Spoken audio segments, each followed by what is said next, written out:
My name is Kees de Bakker. I'm the publisher of uitgeverij Conserve, Conserve Publishing. 2 years ago, I had the honor to be a guest on a dinner, and Mr. Karel van der Hucht was there also, as president of the... Secretary. Okay. Okay. And Paul Murden was having a speech reading about François Arago. And as publisher, I heard this story because we had a translation of the Meridian of Paris, which was translated into English by Philip Frerichs in French. And then Paul held a story, which was very interesting also.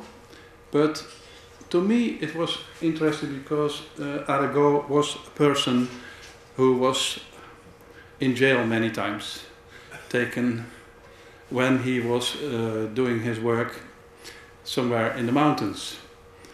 And then I said to Paul, maybe this is a good subject for a historical thriller. But you can imagine how happy I was as a publisher that this book was offered to me, and I directly said, yes, I'm going to publish it into Dutch. And it's not yet in English, but it's in Dutch. So the English have to wait, and they already asked for copies to Paul. Do you have it in English, an English copy? No, not yet. You have to read the Dutch one. Okay. So we are very honored that Vincent Ike will take, Professor Ike, will take the first copy of the book here in Leiden. And I first gave a word to Mr. Geert Dijkhuis, and he gave me some words for introduction, and I lost it. So here is Mr. Geert Dijkhuis, who is telling something to you. Thank you. So I will have to introduce myself now. I'm Geert Dijkhuis. I did a PhD in astrophysics and stopped doing astrophysics. After that, I am a member of the Dutch Astronomers Club, but a very obscure one because my work is entirely unrelated now to astrophysics. But it is related to an idea of Arago, a work of Arago, and this is the reason I'd like to add something on the book that is being presented. I have read the book, I got advanced copies from Mr. de Bakker, and the item that is missing is the research on thunderstorms.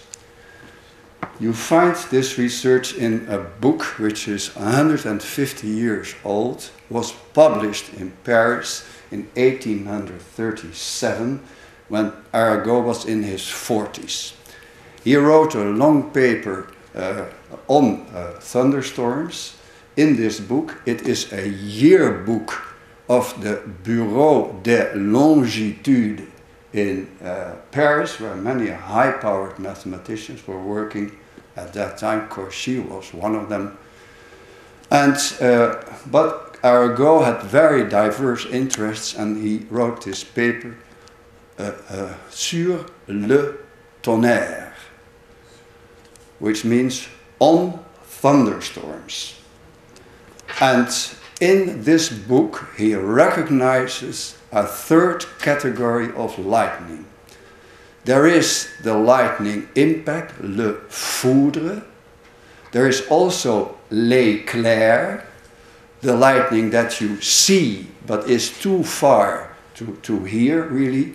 But he introduces this third category and calls it boule de feu. There is the ball lightning isn't there yet, and he struggles with it. He collects 20 eyewitness reports, and they are in this book, published in this book. So he is the scientist that put ball lightning research on a scientific footing. And he marvels at the report that he receives. He marvels at the properties it has, and he puts it in his words literally this way. He writes, "Ball lightning appears to me one of the most inexplicable problems of physics today. This was written 170 years ago in Paris and still holds. He had very diverse interests. I think his claim to fame as a physicist, he was a politician, he was an organizer, he was a director of the observatory, he was a secretary of the French Academy of Science, all very wonderful. But his claim to fame as a physicist is his discovery of polarization of sunlight. He found out that sunlight scattered by clouds in our sky is polarized. And he investigated. He found some special points where it is absent, and he found the places where it is a maximum. The other great merit he has, also for, I think, Dutch physics, is that he was convinced, he believed the theory of Huygens. He believed the wave theory of Huygens, and he believed that light propagates in solids more slowly than in the vacuum. And he designed an experiment at the end. This is towards the end of his life. He did not perform it, but his students, Fizeau and Foucault, did it. And in this way, his students actually proved the correct idea of Huygens about propagation of light in solids. Now I come to my personal interest. Arago is the specialist on polarization of scattered and light reflected, not from mirrors but from glass and water. I think that these properties will decide on the correct theory of ball lightning. If the radiation is polarized, like Cherenkov radiation is, then this will settle the question what the mechanisms in ball lightning is. Thank you for your attention.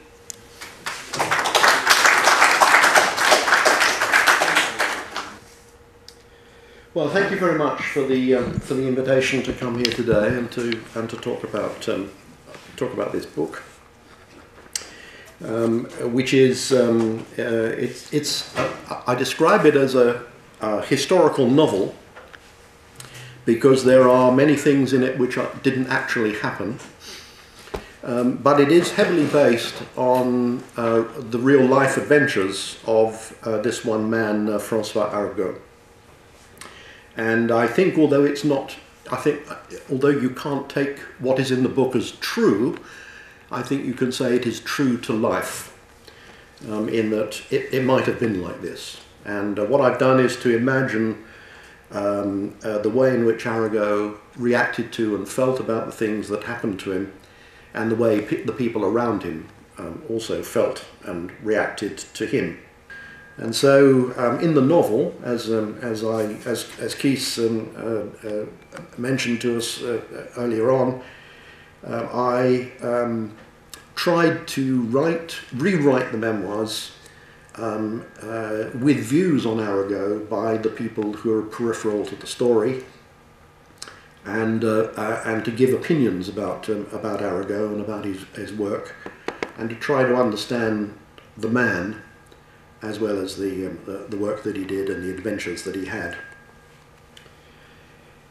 I might end by explaining the title. The title is The Astronomer and the Gazelle, and I might finish by explaining what I mean by the gazelle. The incident, the metaphor was suggested to me by an incident in his life at the end. In his life at the end of his adventures in the Mediterranean Sea. While he was in quarantine there, there was a young deer, a gazelle, a pet, and he was playing with it, chasing it around and so on, and he accidentally fell on it and broke its bones, and this young deer had to be put down, had to be killed. And he seemed to me in his life to be repeatedly in that position of not quite grasping, not quite completing, not quite doing the things which he wanted to carry out. And in the novel I talk about this. I invent some more ways in which this happened. I'd like to finish by reading a little bit of the book. It's in a passage towards the end. It's in a section which I imagine was written by Biot. Arago fell out with Biot over some work which Arago thought that Biot had stolen from him. They were reconciled a little when their wives got together and arranged for them to have dinner together. That at least they could talk to each other at that point, but relations between them were very cool. And I imagine Biot as the older man, the ex-supervisor, reflecting on the success of his student. And so I'd like to end by reading what I imagine Biot would be saying. At the finish, I quote a poem that I know that Biot carried about with himself in all his adventures. It was a poem that he was extremely fond of. He carried it in a book in his pocket, in his jacket pocket, wherever he went, and read it whenever he had a spare moment. So this is supposed to be Biot talking. I've seen cases before in young scientists where their early facility peaked too early. Unless they made their seminal discovery by their mid-20s or 30s, they made none. In Arago's case, some crucial years of his 20s were diverted from science to adventure and to celebrity, something which certainly developed his maturity, but perhaps diverted him from scientific achievement. He was also given the wrong impression by his early election to the Academy that he had done enough to win his spurs and could continue at this level. Indeed, he did fulfill a career in scientific leadership and politics. Nothing that I say about the level of his scientific achievement diminishes his genuine influence and powerful effect on the development of science in France. It is simply that the scientific progress was that of others, not of Arago. Arago told me in reminiscing about our adventures that on Colera, it's one of the mountain tops, he had seen a stag standing like him looking over his territory. In the one case, a territory to be conquered for access to food and to mates. In the other, a territory to be measured for scientific progress. Arago sought scientific truth as the stag sought food for himself, as part of survival and development. He also explained to me not only his lack of success in hunting, but also the guilt that he felt when he returned to Marseille that he had accidentally brought a gazelle to its death trying to possess it. In the same way, he worried whether an outstanding scientific career had slipped through his fingers. I know that I am not the only person to have judged Arago this way, and I also know that Arago was acutely aware of what was being said of him. He spent some effort trying to counter the argument, in vain, I believe. In doing so, he took on the argument in its own terms as a matter of scientific merit. It is an argument which has its own weight. But the value of a life is not expressed in only one measure, as if a length or a mass. It is a tautology, but true, to say that Arago succeeded in the areas in which he succeeded. It is strange that Arago felt that this may not have been enough, and devoted time to justifying himself in one of his weakest areas. Go ahead. Vincent, I'm very pleased to give you the first copy of this book. Thank you very, very, very much, Paul. I'm very honoured and very pleased. What can you learn from a professor of astronomy other than astronomy? That depends on the professor, and it also depends on what you are prepared to learn.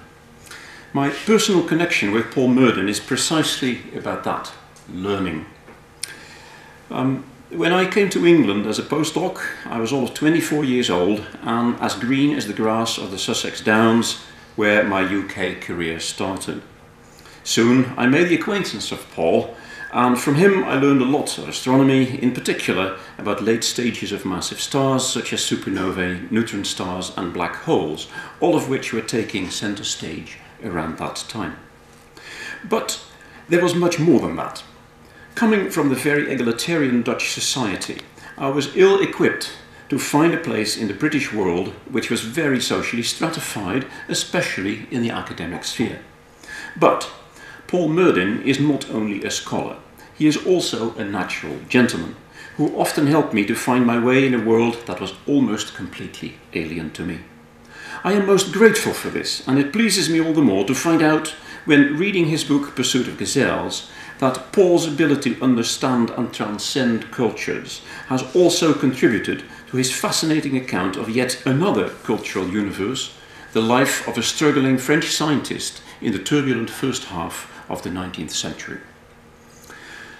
Professor Murdin's perceptiveness, his humour and sense of social relativity find an expression in the fact that he is genuinely interested in what makes other people what they are, rather than just classifying them according to some preconceived social scheme. This has helped him to write about the life and adventures of François Arago, about the progress of science and about history. One of the differences between the English and the Dutch is their sense of history. Both nations possess, of course, the crude layer of nationalism that uses successes from their past to embellish the present.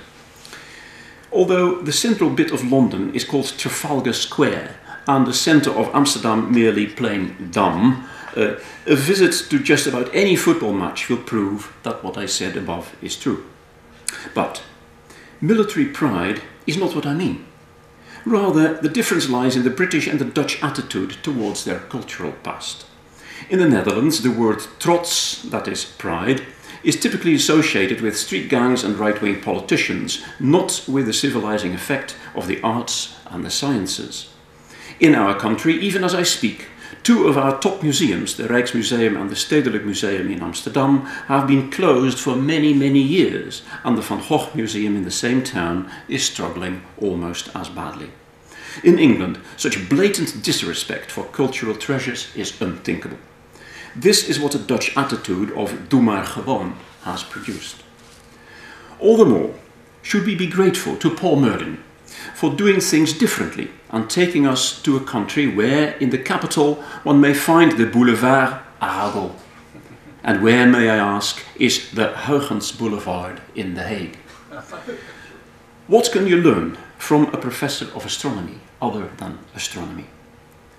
As you will read in this book, you may learn what science is, how it works, and what it does, not only to society, but indeed to scientists themselves. I hope that you will appreciate what an achievement this book is. After all, which fiction writer could also write a good astronomical research paper? Finally, I hope and expect that you will also understand why I feel grateful and honoured for the present which I have just received.